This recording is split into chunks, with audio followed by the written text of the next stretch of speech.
So whenever I think of my comfort in green spaces, the memory that comes to mind is at about 5 years old, flying with my mom over a portion of Guyana, looking down and telling her, "Mommy, look, grass." And she would tell me, "No, that's not grass, those are trees."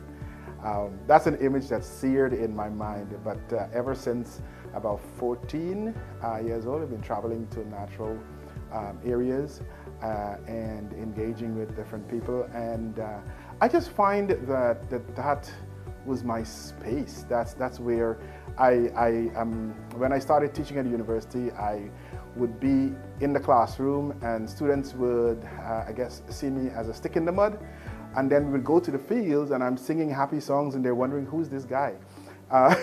So being able to work within those spaces and to work for the preservation, but not preservation in the sense of a purist view, but rather ensuring that those areas are sustained.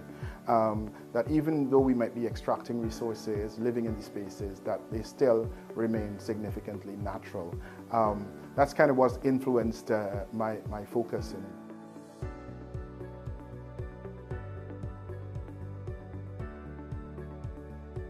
There's a great learning example in the early 2000s, I think starting about 2003.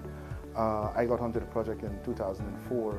There was a Darwin Initiative funded project in the North Rupununi savannas of Guyana. I looked at wetlands management. A couple of institutions from the UK, Wildfowl and Wetlands Trust, the Open University and Royal Holloway College, University of London, and Ewa Kramer from back home in the university. And it started out with a very Western science kind of approach to determining the critical lakes and ponds and river patches to survey and collect data from. We called it the eco-hydrogeomorphic characterization of the wetlands. It's a mouthful, but then we, over a year of collecting data, went to more conversations with the communities and realized that there was a shortfall in characterizing what was important because we had not factored in the community element.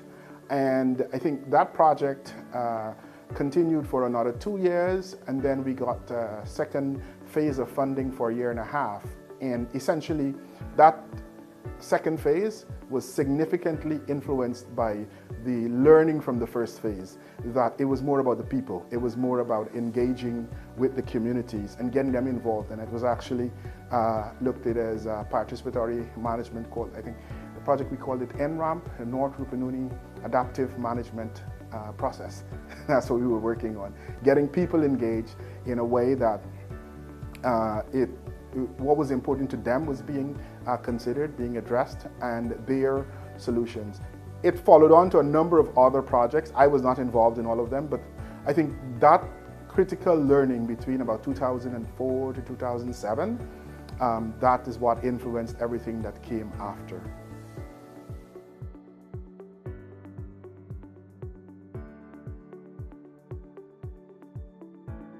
We tend to create a bit of a dichotomy, a false dichotomy between the local and traditional ways of knowing, managing knowledge, passing it down, and utilizing it, which is fundamentally science.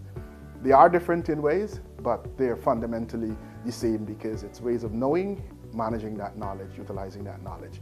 We try to say what knowledge already exists in the local community, among the specialists within the communities, and then, okay, what can we take away from that?